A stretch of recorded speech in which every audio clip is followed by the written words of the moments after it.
What would happen if we didn't drink water?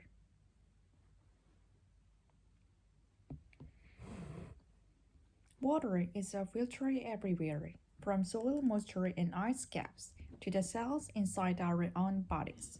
Depending on the factor like location, fat index, age, and sex, the average human is between 55% and 60% water. At birth, human babies are even wetter. Being 75% water, they are swimmingly similar to fish. But their water composition dropped to 65% by their first birthday. So, what role does water play in our bodies, and how much do we actually need to drink to stay healthy? The H2 our body works to cushion and lubricate joints, regulate temperature, and to nourish the brain and spinal cord. Water isn't only in our blood, and our brain and heart are almost three quarters water. That's roughly equivalent to the amount of moisture in a banana. Lungs are more similar to apple at 83%, and even similarly dry human bones are 31% water. If we were essentially made of water and surrounded by water, why do we still to drink so much? Well, each day we lose to 2 to 3 liters through our sweat, urine, and bowel movements, and even just from breathing. While these functions are essential to our survival, meaning to compensate for fluid loss, maintain a balanced water balance is essential to avoid dehydration or overhydration, both of which can devastate effects on overall health. At first detection of low water levels, sensory receptors in the brain's hypothalamus signal the release of antidiuretic hormone. When it reaches the kidneys, it creates alkapores, special channels that enable blood to absorb and retain more water, leading to concentrated dark urine. Increased dehydration because the number drop in energy, mood, skin moisture, and blood pressure, as well as sign of cognitive impairment. A dehydrated brain works harder to accomplish the same amount of a normal brain and even temporarily shrink because of the lack of water. Overhydration or hyponatremia is usually caused by overconsumption of water in a short amount of time. Athletes are often the victim of dehydration because of complication in irregular water levels in extreme physical conditions. Whereas a dehydrated brain amps up the production of antidiuretic hormone, the overhydrated brain slow or even stop release into the blood. Sodium electrolytes in the body become diluted, causing a cell to swell. In severe cases, the kidney can't keep up with the resulting volume of the diuretic urine. Water intoxication then occurs, possibly causing headache, vomiting, and in other instance, seizure or death. But that's a pretty extreme situation. On a normal day-to-day basis, maintaining a well-hydrated system is easy to manage for those who are fortunate enough to have access to clean drink water. For a long time, conventional wisdom says we should drink 8 glasses a day. That estimate has since the 5-tune. Now the consumption is the amount of water we need to imbibe depends largely on our weight and environment. The recommended daily intake varies from the 22.5 3.7 liters for men and about 2 to 0.7 liters for women, a range that is pushed up or down if you are healthy, active, old, or overheating. While water is a healthier hydrator, other beverages, even those with caffeine like coffee or tea, replace fluids as well. And water with the food make us about a fifth our daily tooth intake.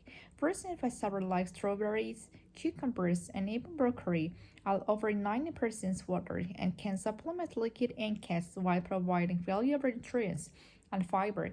Drinking water might also have various long-term benefits. Studies have shown that optimal hydration can lower the chance of stroke, help manage diabetes, and potentially reduce the risk of a certain type of cancer.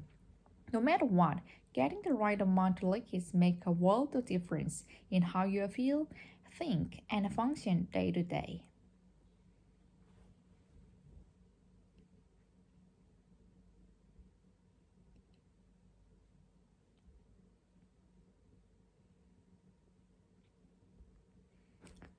This is another video. Why do we dream? In the 3rd millennium BCE, Mesopotamia king recorded and interpreted their dreams on the web tablets. 1,000 years later, ancient Eastern wrote a dream book, listing over hundreds common dreams and their meanings. And in Eurosense, we haven't paused our quest to understand why we dream. So, after a great deal of scientific research, technological advancements, and persistence, we still don't have any definite answer, but we have some interesting theories. We dream to fill up our wishes. In early 1900s, Sigmund Freud proposed that while all of our dreams, including our right dream, are a collection of images from our daily conscious life, they also have symbolic meanings, which lead to form images of our subconscious wishes. Freud theorized that everything we remember when we wake up from a dream is a symbolic representation of our unconscious primary thoughts, urges, and desires. Freud believed that by analyzing those remembered elements, the unconscious context will be revealed to our conscious mind, and psychological issues stemming from an impression to be addressed or resolved. We dream to remember. To increase performance at certain mental tasks, sleep is good, but dreaming while sleeping is better. In 2010, researchers found that subjects were much better at getting through a complex 3D maze if they had nap and dream of the maze prior to the second attempt. In fact, they were up to 10 times better at it than those who only thought of the maze while awake between attempts, and those who nap but did not dream about the maze. Researchers theorized that certain memory processes can happen only when we are asleep, and our dreams are signal that these processes are taking place. We dream to forget. There are about 10,000 trillion neural connections within the architecture of our brain.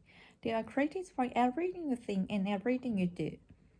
A 1983 neurobiological theory of dreaming called reverse learning holds the while sleeping and mainly during REM sleep cycle, your neocortex will reveals to new connections and dump to unnecessary ones.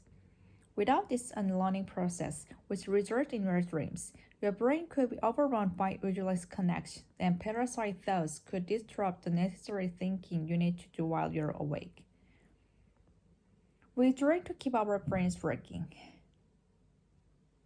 The continuous activation theory proposes your dream result from your brain need to constantly consolidate and create long-term memories in order to function properly. So when you experience you fall below a certain level when you sleep, your brain automatically triggers the generation of data from a memory trace, which appear to be in the form of thoughts and feelings you experience in your dreams.